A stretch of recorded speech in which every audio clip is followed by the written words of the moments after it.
1, 2, 3, go. Shrek. Culture jamming. Or fanboy.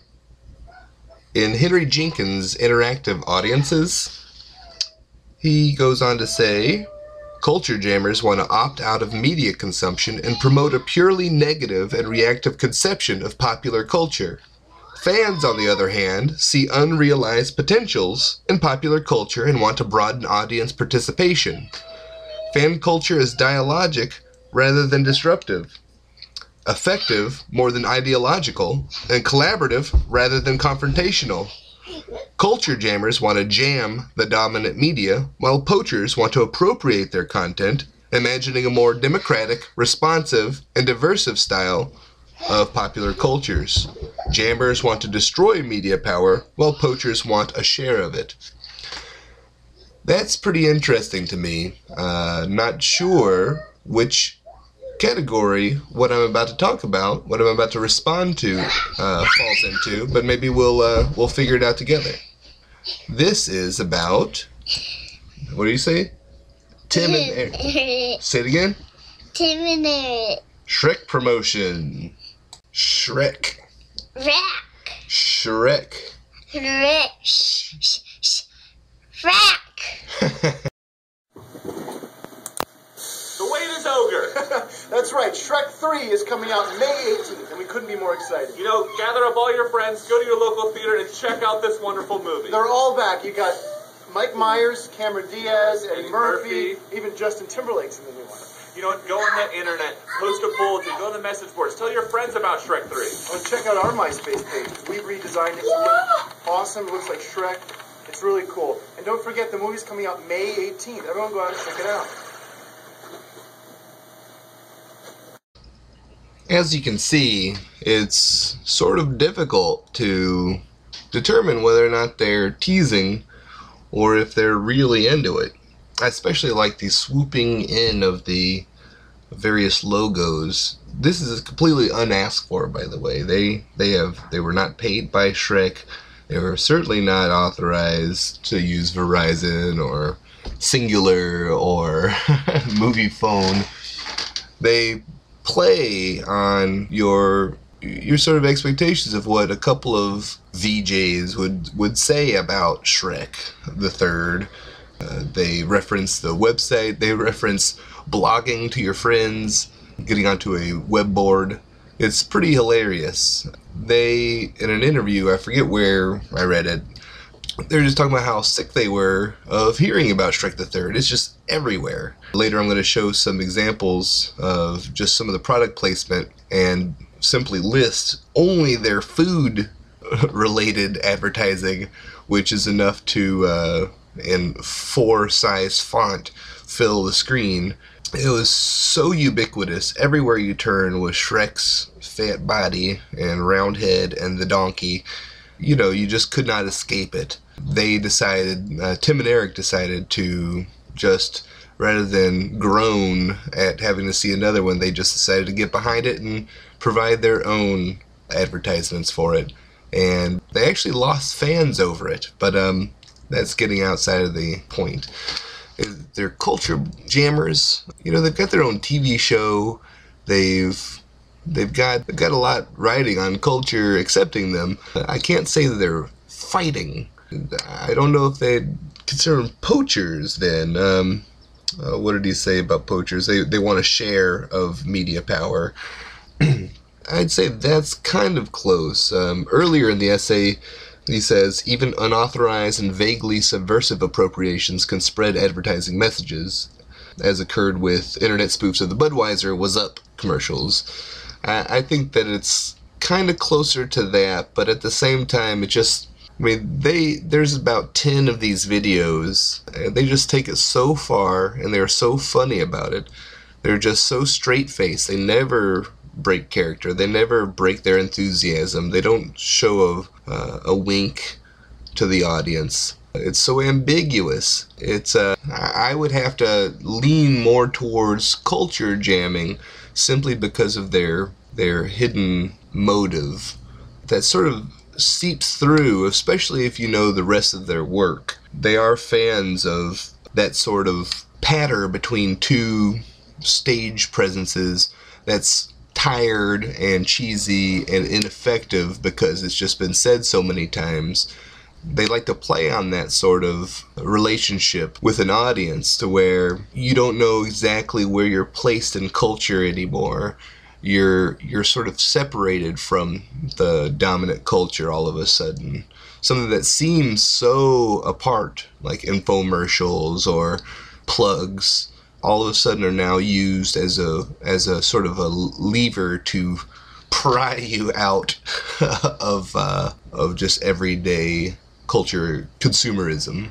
Here's another one.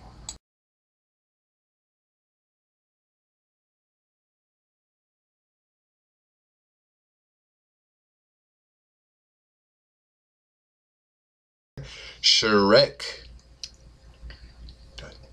Shrek. Show Shrek.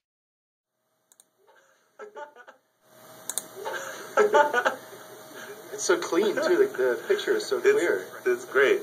Tim, I'm just checking out some Shrek the Third clips on my mobile phone. Yeah, and it's cool. If you're a member of Singular or even, I believe, Verizon, you can get exclusive downloadable clips from Shrek the Third, which is coming to theaters May 18th. You know, it's a great idea to get a trailer or just a preview or maybe even an interview from the director to see how the film's going on your mobile phone. What I like to do is I can download wallpapers and make that my screensaver on my cellular phone or my PDA. And usually right after the clip, there's a button you can push that will hot link you right to moviephone.com where you can buy your Shrek the Third tickets. That's great. If you go to moviephone.com, you can put in Shrek, and you can find out where that movie's playing around you and what times it's playing at, which is really helpful.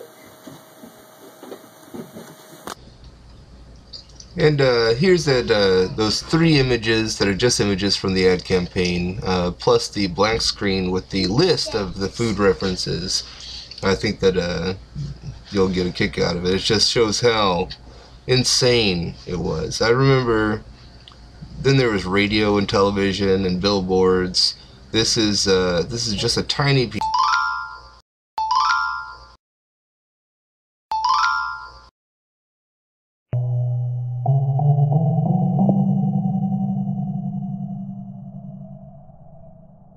Now, it's probably unfair to just point at Shrek for all this advertising mess. Just about every, especially children's movie that comes out has this sort of intense marketing promotion.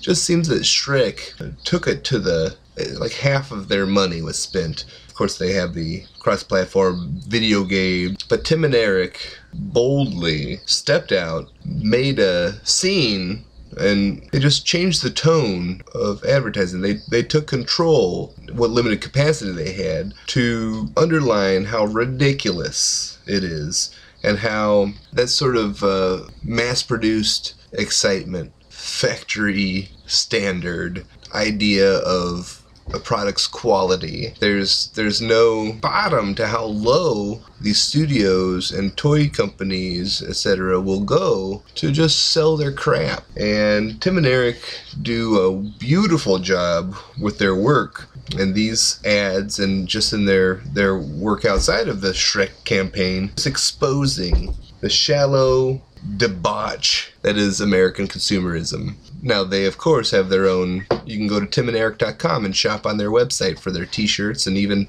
baseball hats and promotional calendars, and they're not innocent. And in a way, wearing their products aligns you with their brand of comedy. It's hard for them to go without Tim and Eric as one word. That's how branded that they themselves are. It is a bit of hypocrisy on one hand for them to be poking so hard at another brand. Maybe someone could do some commercials for the Tim and Eric show. I would put them on a par with Sacha Baron Cohen's Borat in that they expose that American underbelly we all see every day.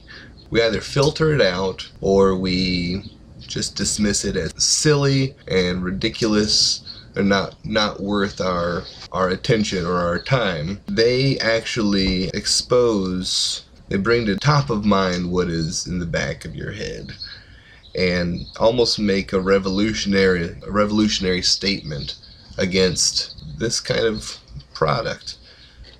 Here's the final portion of my presentation, which is the day of Shrek. They're going in, they're gonna go enjoy themselves, but first they have some people to thank. Outside, they're so excited going into those doors to go finally see what they've been so anticipating. We get a little glimpse of them inside, and of course, whenever Tim says, "cut," that's just ridiculous, and that's so like him. He likes to give the little inside joke, you know, like, that's a wrap, you know. They really had a product that could go right into that can. They're thanking Ford, they're thanking Google, they're thinking Expedia.net, but you'll see it's .com, which is pretty funny. I'm surprised they didn't bring out a .biz. They're just delightful. You almost can't fault them. They found exactly the tone necessary to get across how we're supposed to feel going in there, but how we would never feel going anywhere, anytime. Advertising leads us to believe that we are going to have the time of our life, when we all know that Shrek was made more to sell the products that bear his face than to enjoy the content of the film. Many people enjoy Shrek, of course. It is a funny film. I haven't seen Shrek the Third, but it's a really good, I think it's a pretty good series. It's pretty good for kids. It's one that doesn't drive parents crazy, but it really does in itself crack open the surface to show that it's not the film, it's not the products that push the film, it's the film that pushes the products. And that's a real disappointment in today's climate of it's a real disappointment for anyone who hopes that we get to pursue truth and beauty through art. That's so naive of me to say, but Tim and Eric, they also have that disappointment and that desire for there to be a place for the multitudes to go and appreciate something real and true and gorgeous and without strings. And we don't have that, and we'll never have that again unless, you know, who knows, it could be another Renaissance. And if we do have a Renaissance, there probably will be no place for Tim and Eric, but that's not their time and place. This is their time and place, and they jumped right in. Thank you.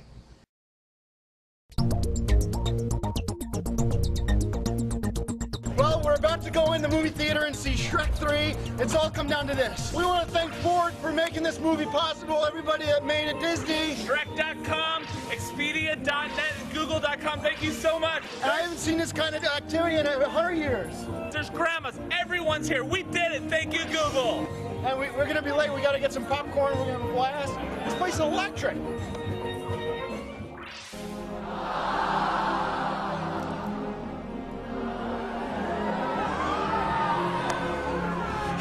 God!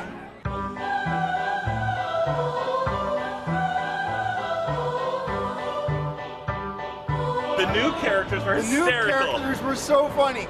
There were so many different voices that I recognized from other shows. Yep, I was thinking the same thing. Is that, you know, is that I know. Kelsey Grammer? Is And that you said, Kelsey yeah. Grammer in this movie? Because I only remember him from Cheers and also Pretty. I want to thank Singular Wireless for allowing me to access Shrek.com right from my mobile phone and get insider tidbits on the director, Chris Miller. We want to thank you all for making this a huge event, making this a wonderful opening night. I mean, this place was packed. I want to thank MoviePhone.com for making this the #1 download on MoviePhone.com this week, and that's including mobile downloads. It was one of the best movies I've seen all year, probably all year. Go ahead, check out Expedia.com.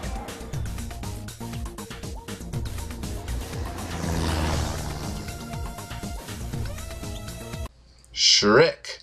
Shrek. Alright, thank you.